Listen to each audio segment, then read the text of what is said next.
Vector product जो है वो दो तरह की होती है। One is called as scalar और dot product and second one is called as vector और क्रॉस प्रोडक्ट। अभी हम पढ़ते हैं स्केलर या डॉट प्रोडक्ट क्या है। The type of product in which two vectors multiply to give a scalar resultant, this type of product is called as scalar or dot product। जब हम दो वेक्टर्स को मल्टीप्लाई करें और रिजल्टेंट क्वांटिटी जो है हमारे पास एक स्केलर क्वांटिटी हो, तो ऐसी टाइप ऑफ प्रोडक्ट को क्या कहते हैं? Scalar product. और क्योंकि स्केलर प्रोडक्ट में multiplicative sign between two vectors जो है वो एक डॉट होता है, इसलिए हम इसे डॉट प्रोडक्ट भी कहते हैं। इसको एक्सप्लेन करने के लिए मैं दो वेक्टर्स कंसिडर करता हूँ, ए और बी। जब ए और बी को मल्टीप्लाई करेंगे बाय स्केलर और डॉट प्रोडक्ट, तो हमारे पास मैथमेटिकल रिजल्ट आएगा A dot B is equal to A B cos of theta. जब हमने दो वेक्टर्स को मल्टीप्लाई किया तो दरमियान में मल्टीप्लिकेटिव साइन डॉट डाला, जिसकी वजह से हमने इसे डॉट प्रोडक्ट भी कहा। और दूसरी बात, यहाँ पे क्या है? Magnitude of vector A and B is the magnitude of vector B and theta is the angle between two vectors A and B. तो हमारे पास रिजल्ट जो है A B cos of theta जो है वो एक स्केलर क्वांटिटी है। जब हमने दो वेक्टर्स को मल्टीप्लाई किया तो रिजल्टेंट क्वांटिटी स्केलर क्वांटिटी मिली, तो ऐसी प्रोडक्ट को क्या कहते हैं? Scalar product. दो वेक्टर्स को जब मल्टीप्लाई करते हैं ग्राफिकली, तो सबसे पहले we have to plot them at the same origin. तो ए और बी को जब हम सेम ओरिजिन पे प्लेस करेंगे तो हमारे पास ए और बी के दरमियान एंगल जो है वो थीटा आ जाएगा। तो डॉट प्रोडक्ट के लिए हम क्या करते हैं? अगर मैं A dot B find out करना चाहता हूं तो मैं बी का प्रोजेक्शन फॉल करूंगा ए के ऊपर। तो अगर आपको याद हो, प्रोजेक्शन फॉल करने के लिए हम क्या करते थे? जिस पर प्रोजेक्शन फॉल करना होता है उसके परपेंडिकुलर आपस में parallel raise of light consider करते थे। तो जो बी का प्रोजेक्शन है जब वो ए पर फॉल करेगा तो उसकी वैल्यू हमारे पास आ जाएगी बी कॉज ऑफ थीटा। और ये जो वर्टिकल प्रोजेक्शन बनेगा, ये अगर आपको याद हो तो होगा बी साइन ऑफ थीटा। तो हम इसे इस तरह से भी लिख सकते हैं, A dot B is equal to magnitude of vector A into projection of B on A. या मैं कह सकता हूं, आपको याद होगा कि हमने कहा था बी को जब रिजॉल्व करते हैं रेक्टेंगुलर कंपोनेंट्स के अंदर, तो बी कॉज ऑफ थीटा और बी साइन ऑफ थीटा को ऐड अप करें तो हमारे पास क्या आ जाता है? वेक्टर आ जाता है।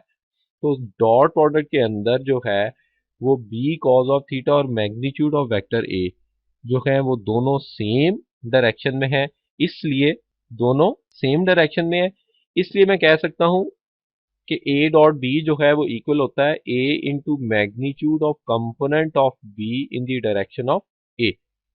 तो हम इसमें डॉट प्रोडक्ट में क्या करते हैं? एक वेक्टर का मैग्नीट्यूड ले लेते हैं, जिसका मैग्नीट्यूड पूरा ले लेते हैं, तो दूसरे का जो इतना कंपोनेंट उसकी डायरेक्शन में होता है वो कंसिडर कर लेते हैं। तो यहाँ पे हमने बी का कंपोनेंट जो ए की डायरेक्शन में है, बी कॉज ऑफ थीटा, उसे कंसिडर कर लिया।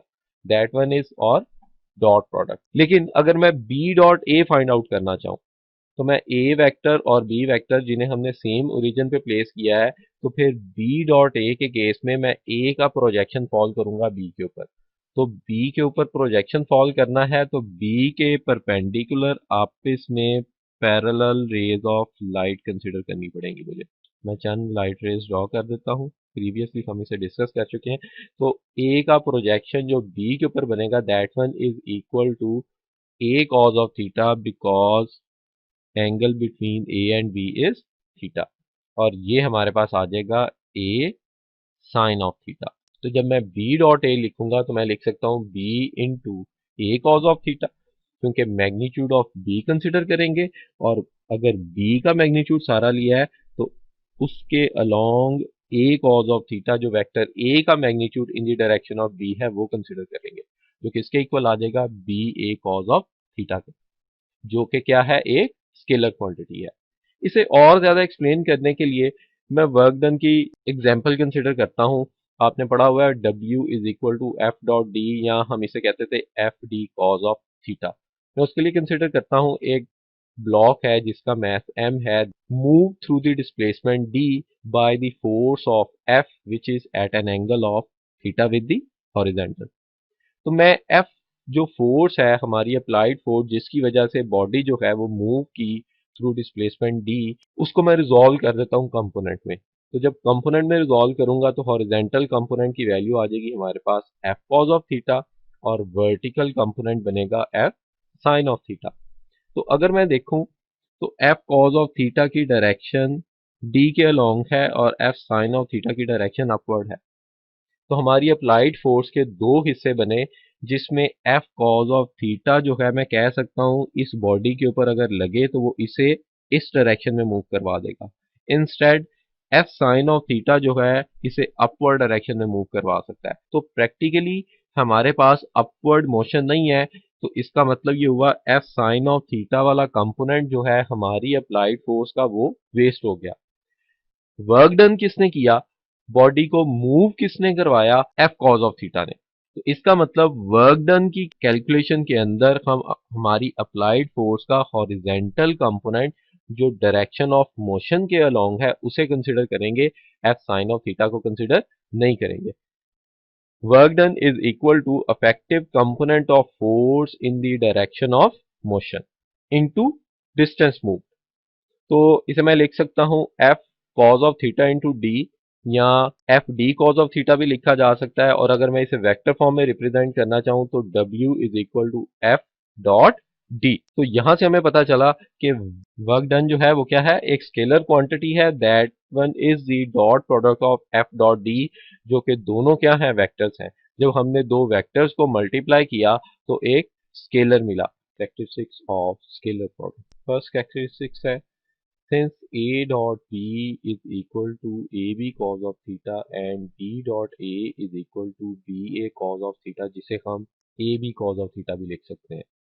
ये हमने अभी टॉपिक में लास्ट स्लाइड के ऊपर प्रूव किया था कि A डॉट B का result AB cos of theta होता है और B डॉट A का रिजल्ट B सेम होता है AB cos of theta के।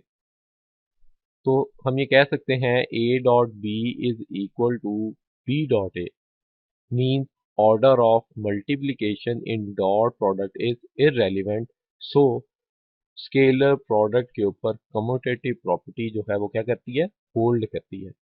मीन स्केलर प्रोडक्ट जो है वो कम्यूटेटिव लॉ को या कह दे कम्यूटेटिव प्रॉपर्टी को क्या करता है, ओबे करता है। सेकेंड प्रॉपर्टी है the scalar product of two mutually perpendicular vector is zero. अगर दो परपेंडिकुलर वेक्टर्स का स्केलर प्रोडक्ट फाइंड आउट किया जाए तो जो रिजल्ट है वो क्या होगा, जीरो होगा। A dot B is equal to A B cos of 90, क्योंकि कॉज ऑफ थीटा जो था वो थीटा की वैल्यू हमें गिवन है कि वो क्या है, 90, क्योंकि दोनों वेक्टर्स जिन्हें मल्टीप्लाई किया जा रहा है वो दोनों एक दूसरे के परपेंडिकुलर है। तो फिर कॉज ऑफ 90 जो है वो क्या होता है, जीरो होता है। इसलिए ए बी का रिजल्ट क्या आ गया, जीरो आ गया। इन case of unit vectors I cap J cap के कैप, हम कंसिडर करते हैं प्रीवियस फिगर्स को जिसमें हमने एक्स एक्सिस के लॉन्ग कहा था कि यूनिट वेक्टर आई कैप होता है, वाई एक्सिस के लॉन्ग जे कैप होता है। अगर दो वेक्टर्स हों जो कि आई और जे हो तो दोनों के दरमियान एंगल क्या होता है, 90 होता है। तो इनका डॉट प्रोडक्ट का रिजल्ट भी क्या होगा, जीरो होगा। कैसे, मैं आई डॉट जे जब लिखूंगा तो फर्स्ट वेक्टर का मैग्नीट्यूड क्योंकि यूनिट वेक्टर है तो वन होगा, जे का मैग्नीट्यूड भी वन होगा क्योंकि यूनिट वेक्टर है, और कॉज ऑफ थीटा और थीटा की वैल्यू जो होगी वो क्या होगी, 90 होगी, क्योंकि आई और जे दोनों एक दूसरे के क्या हैं, परपेंडिकुलर हैं। तो फिर हमारे पास कॉज ऑफ 90 का रिजल्ट जीरो आ जाएगा। तो जीरो इंटू वन रिजल्ट क्या मिलेगा, जीरो। तो मैं ये कह सकता हूँ आई डॉट जे जहाँ पे भी लिखा होगा या कहीं भी दो परपेंडिकुलर यूनिट वेक्टर्स आ रहे होंगे स्केलर प्रोडक्ट के केस में तो उनका रिजल्ट क्या होगा, जीरो होगा। इसी तरह मैं कैलकुलेट कर सकता हूँ, अगर मैं j को k के साथ मल्टीप्लाई करूँ तो दोनों के दरमियान एंगल क्या है, 90, दोनों एक दूसरे के परपेंडिकुलर है।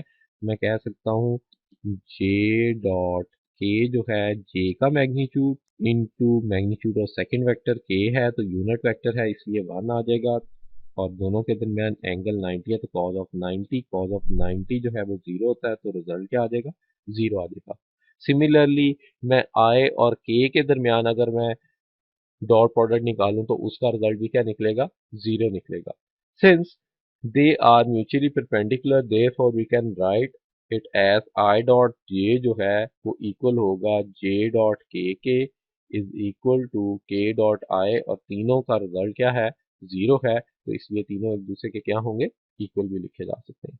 Now the third property, the scalar product of two parallel vectors is equal to the product of their magnitude। अभी हमने एंगल 90 रखा था दो वेक्टर्स के दरमियान, अगर दो वेक्टर्स ए और बी एक दूसरे के परपेंडिकुलर हैं। अब हम कंसिडर कर रहे हैं कि ए और बी दो वेक्टर्स जो हैं एक दूसरे के पैरेलल हैं। ए वेक्टर और बी वेक्टर एक दूसरे के क्या हैं, पैरेलल हैं।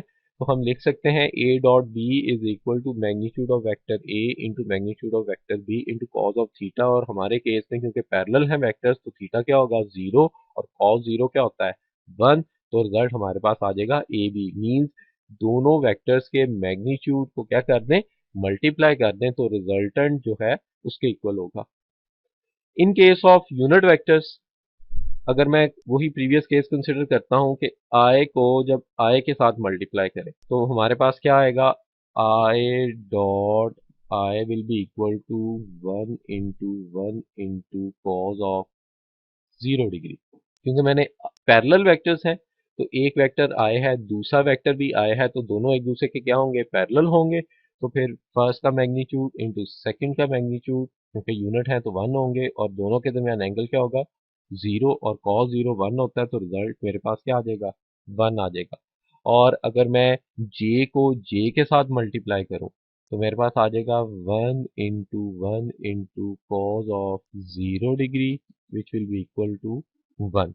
इसी तरह सिमिलरली k का भी किया जा सकता है। तो फिर मैं ये कह सकता हूँ I dot I is equal to j dot j is equal to k dot k and these three all are equal to 1। In case of anti parallel vectors अगर एंगल जो है वो 180 डिग्री हो तो हमारे पास क्या होगा, वेक्टर ए और बी जब एक दूसरे के एंटी पैरेलल होंगे तो वेक्टर ए और बी के दरमियान एंगल जो है वो क्या आ जाएगा, ये वेक्टर ए है और ये ओरिजिन और ये वेक्टर बी है, दोनों के दरमियान एंगल क्या है, 180 डिग्री है। या मैं एंटी पैरेलल वेक्टर्स भी ने कह सकता हूँ, तो उस केस में हमारे पास रिजल्ट क्या आएगा, माइनस ए बी, क्योंकि कॉज ऑफ 180 डिग्री जो होता है वो -1 के इक्वलेंट होता है। अब हम डिस्कस करते हैं fourth property, the self product of a vector A is equal to square of its magnitude. Self product means किसी वेक्टर को उसी वेक्टर के साथ मल्टीप्लाई कर दिया जाए। मीन्स वेक्टर अगर ए है तो ए को ए के साथ मल्टीप्लाई किया जाए तो ए का magnitude into magnitude of vector A again into cos of 0, क्योंकि ए को जब ए के साथ ही मल्टीप्लाई करेंगे तो दोनों वेक्टर्स एक दूसरे के क्या होंगे, पैरेलल होंगे, तो cos 0 क्या होता है, 1, इसीलिए ए इंटू ए जो है वो इक्वल आ जाएगा ए स्क्वायर के। तो हम कह सकते हैं the self product of a vector is equal to square of its magnitude। Now, the fifth property, scalar product of a vector a and b in terms of their rectangular components। अगर हमें vector a और b ना given हो बल्कि उनके rectangular components given हो तब resultant कैसे निकालेंगे हम। तो हम एक वेक्टर a कंसिडर करते हैं जिसके रेक्टेंगुलर कंपोनेंट्स हैं ए x I cap plus A Y J cap plus A जी के कैप, और वेक्टर बी है जिसके रेक्टेंगुलर कंपोनेंट्स हैं बी एक्स आई कैप प्लस बी वाई जे कैप प्लस बी जी के कैप। तो जब दोनों का डॉट प्रोडक्ट निकालेंगे तो हमारे पास आ जाएगा डॉट इनटू वेक्टर बी। अब हम क्या करते हैं डॉट प्रोडक्ट के लिए, हम फर्स्ट टर्म को जो ए एक्स आई कैप है इसे वेक्टर बी की फर्स्ट टर्म से मल्टीप्लाई करते हैं। तो इनिशियली इसमें दो चीजें हैं, एक मैग्नीट्यूड दूसरा डायरेक्शन यूनिट वेक्टर की फॉर्म में। तो पहले हम मैग्नीट्यूड्स को मल्टीप्लाई करते हैं तो हमारे पास आ जाएगा A X into B x, और जब यूनिट वेक्टर्स मल्टीप्लाई होंगे तो हमारे पास आ जाएगा आई डॉट आई। अब सेकंड केस के लिए क्या मैं करता हूँ, फर्स्ट टर्म वेक्टर ए की को मल्टीप्लाई करता हूँ second terms of vector B, तो मेरे पास आ जाएगा A X into B Y, और जब यूनिट वेक्टर मल्टीप्लाई होंगे तो आ जाएगा आई डॉट जे, क्योंकि डॉट प्रोडक्ट है तो दरमियान में मल्टीप्लिकेटिव साइन डॉट आएगा। और फिर इसी तरह जब फर्स्ट टर्म को थर्ड टर्म के साथ मल्टीप्लाई करेंगे तो मेरे हमारे पास आ जाएगा plus A Z B Z into I cap dot के कैप। इसी तरह जब मैं सेकेंड टर्म को मल्टीप्लाई करूंगा फर्स्ट सेकंड और थर्ड के साथ, जिस तरह हमने अभी फर्स्ट को फर्स्ट सेकंड और थर्ड के साथ मल्टीप्लाई किया था तो ये रिजल्ट आ गया था हमारे पास। इसी तरह जब इस टर्म को इन तीनों के साथ मल्टीप्लाई करेंगे तो हमारे पास सबसे पहले आ जाएगा plus A Y B X into unit vector आ जाएंगे J cap dot I cap. फिर सेकेंड टर्म के साथ जब मल्टीप्लाई करेंगे तो मैग्नीट्यूड्स आ जाएंगे A Y B Y into J dot J plus A Y B G और यूनिट वेक्टर साथ आ जाएंगे जे डॉट के। अब लास्ट टर्म जो ए जी के है इसके तीनों के साथ मल्टीप्लाई करेंगे तो हमारे पास रिजल्ट आ जाएगा plus A Z B X into K dot I plus A Z B Y into K dot J plus A Z B Z into K dot K. अभी हमने प्रीवियसली दो प्रॉपर्टीज के अंदर दो रिलेशंस पढ़े, result निकाले थे कि I dot I is equal to J dot J is equal to K dot K, ये तीनों बराबर होते हैं 1 के, और आई डॉट जे परपेंडिकुलर के केस में जे डॉट के और के डॉट आई 0 के इक्वल होते हैं। अब ये वैल्यूज हम यहाँ पे सब्स्टिट्यूट करते हैं तो हमारे पास क्या रिजल्ट निकलेंगे। जब आई डॉट आई आएगा तो इस रिलेशन के अकॉर्डिंगली ये किसके इक्वल होगा, 1 के इक्वल होगा।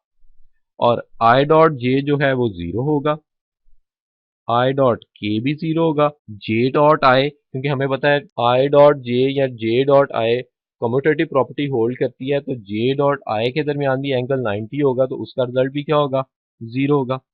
इसी तरह जे डॉट जे जो है फिर 1 आ जाएगा और जे डॉट के जो है वो 0 हो जाएगा, के डॉट आई 0 आएगा, के डॉट जे भी 0 आएगा और के डॉट के जो है 1 आ जाएगा। इसका मतलब हमारे पास तमाम टर्म्स के अलावा जस्ट 3 टर्म्स हैं जिसमें आई डॉट आई, जे डॉट जे और के डॉट के है। इनके अलावा बाकी तमाम में 0 आ रहा है तो जब मल्टीप्लाई करेंगे और ऐड करेंगे तो इन सबका रिजल्ट क्या हो जाएगा, 0। हमारे पास बाकी क्या बचेगा, जब A X into B X into 1 तो हमारे पास क्वांटिटी आ जाएगी A X into B X plus A Y into B Y and A Z into B Z. तो हमारे पास ए डॉट बी का रेक्टेंगुलर कंपोनेंट्स के केस में रिजल्ट आ जाएगा A X B X plus A Y B Y plus A Z B Z. Means X वाली term के साथ मल्टीप्लाई हुआ करेगी वाई वाली वाई के साथ और जी वाली जी के साथ। डायरेक्टली हम ये मल्टीप्लाई करके रेक्टेंगुलर कंपोनेंट्स को तो अपना डॉट प्रोडक्ट फाइंड आउट कर लिया करेंगे। Now the angle between two vectors can be calculated at, अगर हमें ए और बी दो वेक्टर्स गिवन है तो उनके दरमियान एंगल कैसे निकाला जा सकता है। हमने अभी रिजल्ट लिखा था A dot B is equal to A B cos of theta, और दूसरा रिजल्ट अभी लास्ट प्रॉपर्टी में निकाला था ए डॉट बी जो है रेक्टेंगुलर कंपोनेंट्स के केस में इक्वल होता है A X B X plus A Y B Y plus A Z B Z.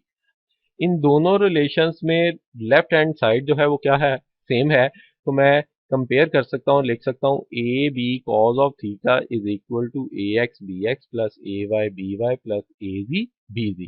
तो यहाँ से मैं अगर कॉज ऑफ थीटा की वैल्यू निकाल लूँ तो लिख सकता हूँ कॉज ऑफ थीटा जो है इक्वल है A X B X plus A Y B Y plus A Z B Z divided by vector A dot vector B.